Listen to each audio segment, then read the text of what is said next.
Let's be clear. I've always wanted to marry the man. I ain't never said I wanted to go to prison with his ass, okay? And be Cynthia Bailey's everything to me, but Cynthia had nothing to do with me opening up about this book, to be honest with you. I had to, because if I wouldn't have written this book, I would be dead, bro. When you think of Real Housewives of Atlanta, you do think of NeNe. 100%. She's great for the show. I hope they work it out. Yeah. But that's between her and the network, honey. It ain't got nothing to do with me and my wig or my peach Bellini.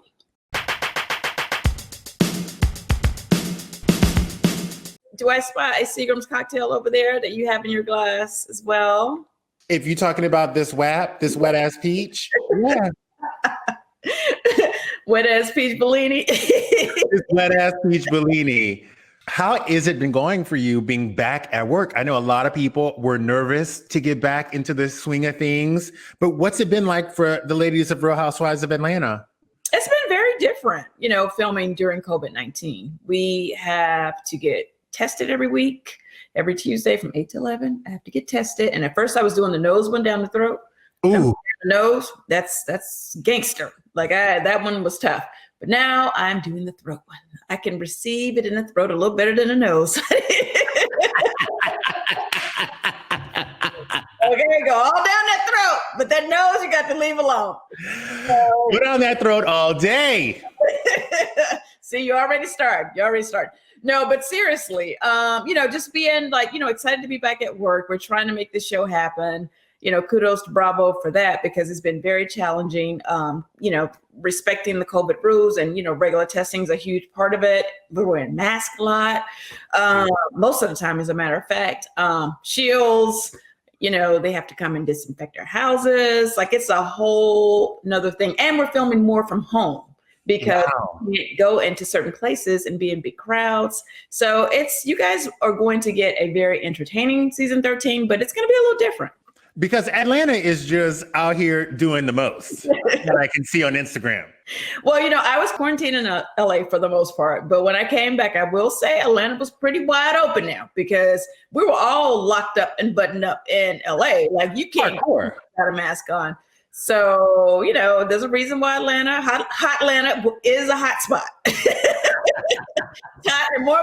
Hot in more ways than one, honey. But with that said, we're being extra careful because we know we're in the hot spot. And we have all these rules, like if anyone goes on a plane or goes out of town, they have to quarantine for a certain amount of days before they can shoot again. It's a mess.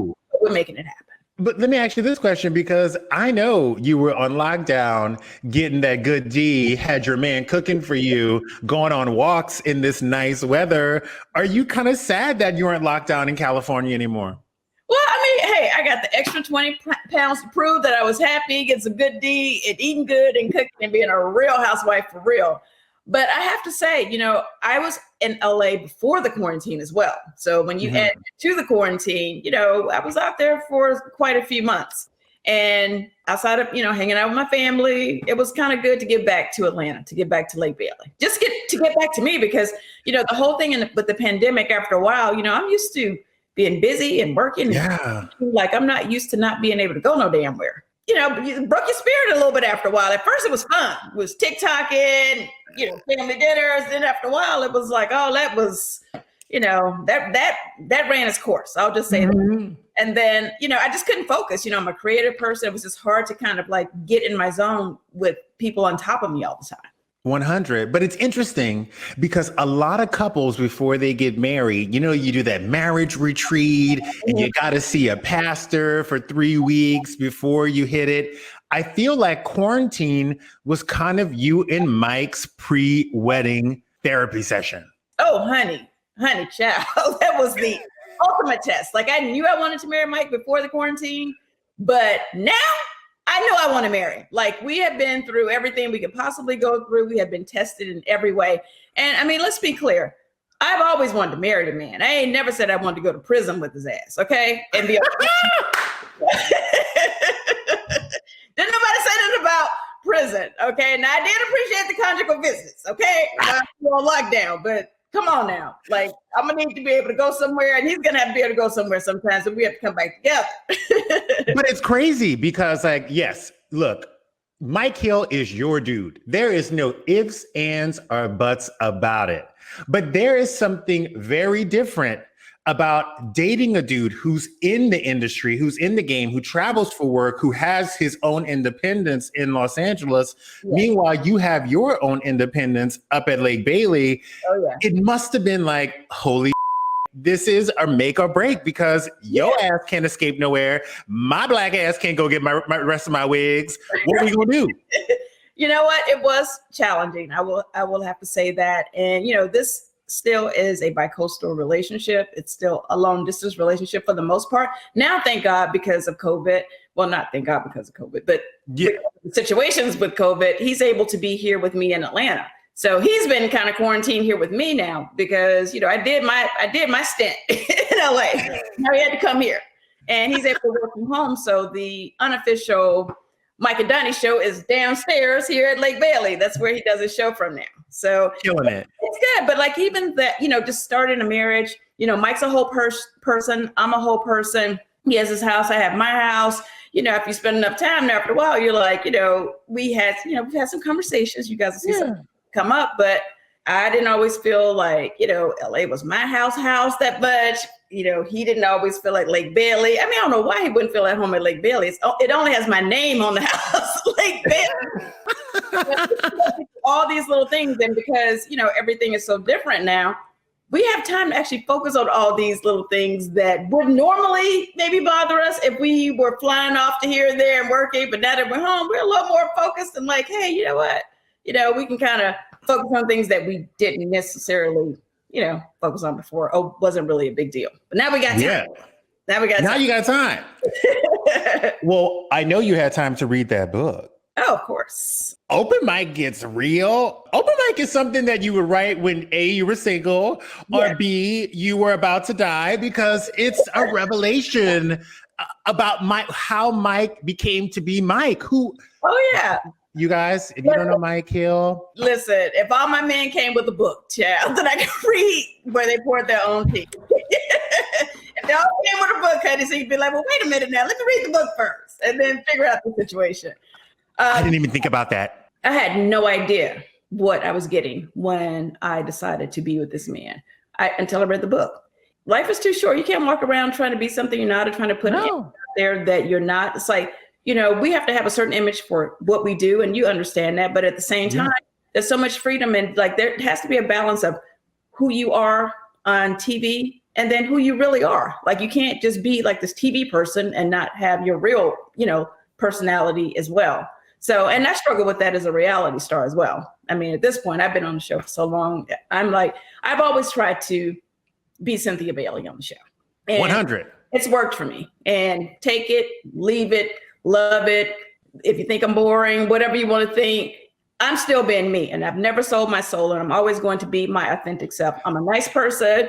I work hard. I'm a good mom. I'm a good wife, fiance. I'm a good daughter. I'm all of those things. And I'm never going to be in the limelight or on a show where I'm trying to act like I'm something that I'm not. I'm a good friend. I'm all of those things. But it's interesting because when you first came on the scene, like most people, when you enter a new friend group, you're a little bit more timid and you're trying to test the waters and see where you fit in at, and you're a little bit more pleasing.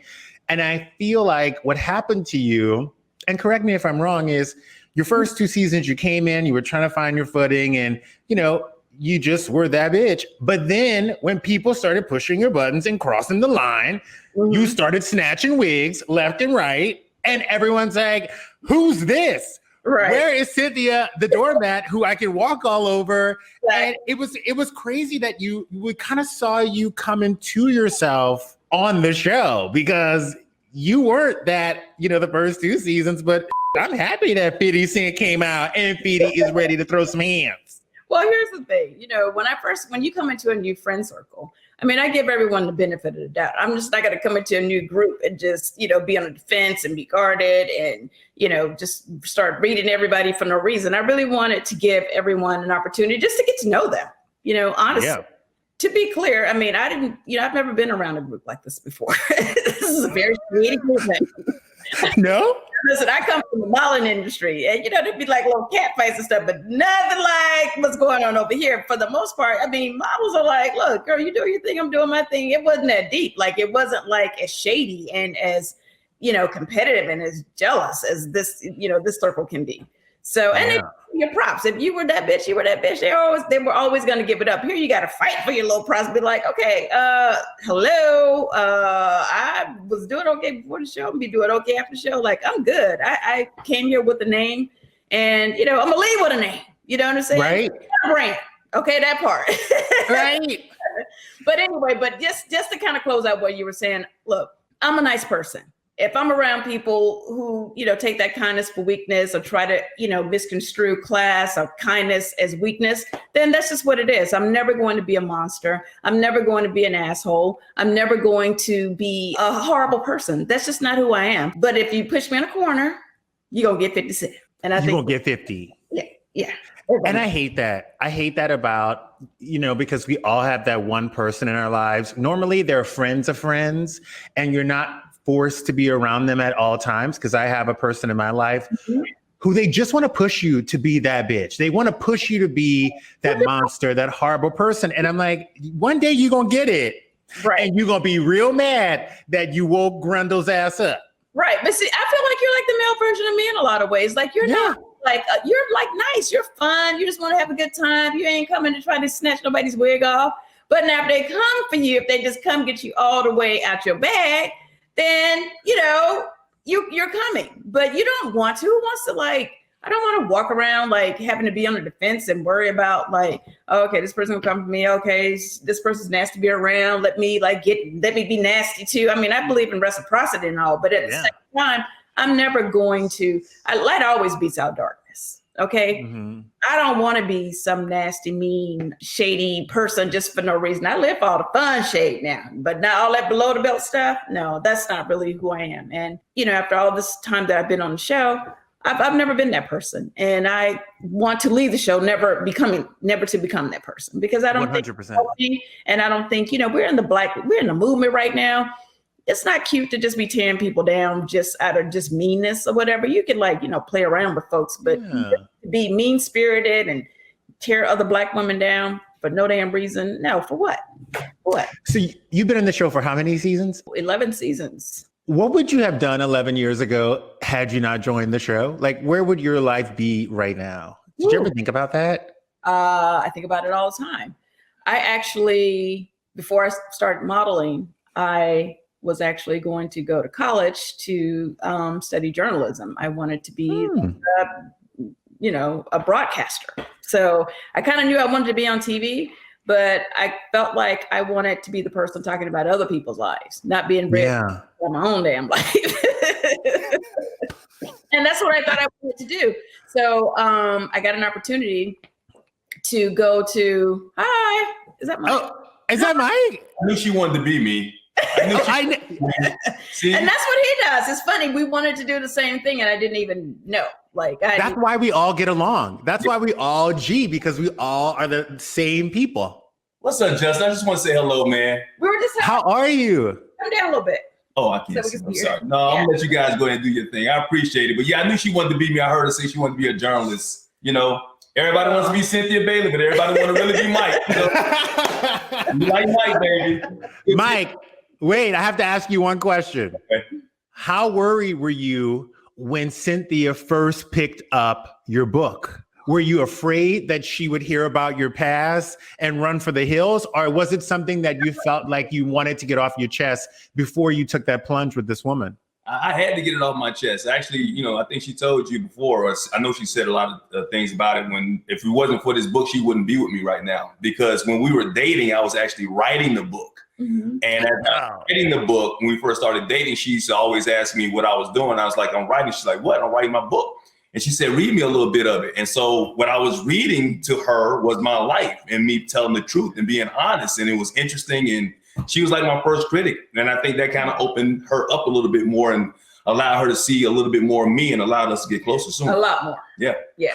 Were you more open in this book because she's open about her life with everybody? Did that make it easier? Did that give you some sort of energy to just bring that same BDE to this book? Now, let me tell you something. Cynthia Bailey's everything to me, but Cynthia had nothing to do with me opening up about this book, to be honest with you. I had to, because I told everybody, if I wouldn't have written this book, I would be dead, bro. I was living facade and such, had this mask on in front that I felt like if I didn't get everything that was on the inside of me out, I was going to die. I was going to stroke out. So when I started writing this book, it was basically like a therapy for me, So I had to get this this trauma, this pain, a lot of depression that I had out of my body. So it was actually something that was therapeutic. Damn, well, congratulations. You know, I'm waiting for that Audible. I'm just waiting for the audiobook to come out so I can hear it in your own words. We are doing that next week, starting next week. I got a meeting with the publisher this week sometime. So we're talking about that next week and the Kindle and everything, man. So it's available, man. Thank you for your support. I appreciate that, Just.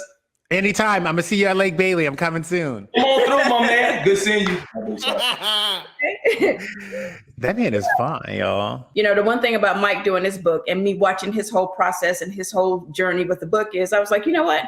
I'm going to do it. I've been wanting to do it for a long time. And I'm finally going to do it. I don't know when I'm going to do it, but I plan on doing it soon. I'm going to push your ass to doing that. I got to ask you a few hard questions. Okay. I live for this very lengthy interview, honey. You better. That's why I love coming on. Just you get us on here just to get a sip, honey, but you get all the tea by the time it's over with. I want the whole kettle. Okay, I want the whole kettle. Okay. Well, first things first. There's allegedly this reality TV curse, where if you bring a relationship on reality TV, especially Real Housewives, it ends in doom and gloom. We've seen the Apollo of it all, the Peter, the blah, and everyone has this thing that it's this myth that it happens. Right. And I do agree. If you have cracks in your relationship before coming on TV, yes, the cracks do widen and the cracks do become bigger. I'm going to tumble down if you have cracks already. If that foundation is not solid, house is coming down. House is coming down. And that's just the truth, for sure. But you're also at the point where your peach is right. And you have been in the game for enough time where you can say, no, I don't think I want to go this far, or let's keep him out of this thing. How are you protecting your relationship with Mike? Because it seems like it is the priority in your life. It is. Well, you know, there's a number of things that I have decided that I have to do to be able to protect my relationship with Mike. You know, Mike is my fiance. He only wants to support me. He can't be my fiance and not support me on the show. He just can't do it. Like, it just doesn't work. No. He's a reality star. So with that said, you know, anything that he wants to share, you know, I'm completely fine with him sharing. Like, you know, for me, what's worked for me the best is to just be transparent. Like, if I came over here playing a character and trying to have, like, you know, a show personality and then have a real life personality, it's too much work to keep all this up. This is it.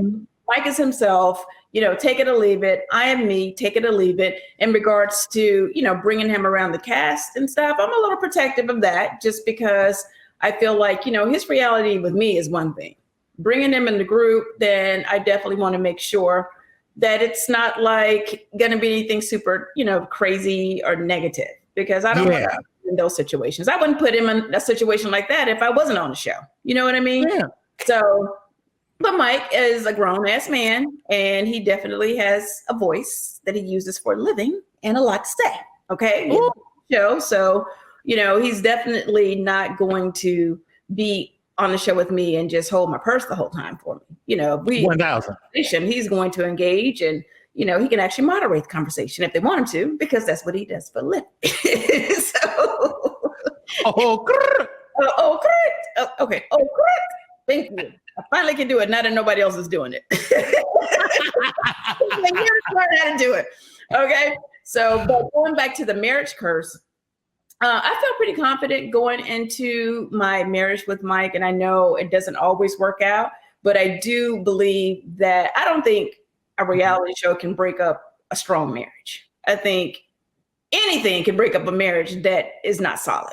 You know what I'm saying? So yes. I'm not saying being on TV, having your life picked apart helps the marriage per se, but I think if you guys are together and you're solid and you know, you're on the same page, I don't think it could break you guys up. It could create some problems and make stuff uncomfortable as hell sometimes, but not like break you up where you guys can't be together. In any situations, like I'll just speak from my own marriage personally, show or no show, there were things in my marriage with my ex that, were red flags that I ignored because I'm a lover of love. And I'm like, oh, well, get better.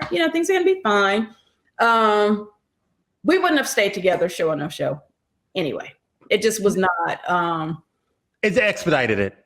It wasn't the right fit. It wasn't the right fit. And I have nothing but love and respect for him, but he wasn't the right fit for me. And, I pray he's the right fit for someone else, but he was not the right fit for Cynthia Bailey. And that's just what it is. So reality show or not, that relationship would have come to an end anyway. Second tough question. Okay. I have to ask you about this because there are rumors right now that Miss Leaks is not coming back to Real Housewives. There are contract negotiations, and it seems like all signs are pointing to no return. Mm-hmm. What are your thoughts on that? Do you think we're going to see her again? And what the is going on? Well, first and foremost, I don't really have any real answers for you, to be honest. All I know is what I read and see on the blogs too. So I can just tell you I haven't filmed anything with her yet or seen her. So that's that. In terms of, contract negotiations, it's not unusual for people to still be negotiating their contract. We've been over here for about 2 months now, but I'm just saying it's not super unusual. However, at the end of the day, and I mean this, NeNe and I are where we are now, but, for a long time, she was a very, very good friend of mine who I love very much, who I still have love for. Yeah. I want her to do what is best for her. You know what I'm saying? Like, she was one of the OGs on the show. When you think of Real Housewives of Atlanta, you do think of NeNe. 100%. And she's great for the show. I hope they work it out. Yeah. But that's between her and the network, honey. It ain't got nothing to do with me and my wig or my peach Bellini. Honey, we have sipped and sipped her. There's nothing else to sip, honey. You probably got me in trouble, but we'll see. That's what you get when you give me this whap. All right. Thank you. Bye. All right, you guys, to listen to this whole interview, go to wherever you listen to podcasts, click on Just a Sip and sip this tea. Like what you saw? Hit subscribe. You don't want to miss any new episodes of Just a Sip, and you can catch up on any past episodes. The tea was hot, I'm telling you.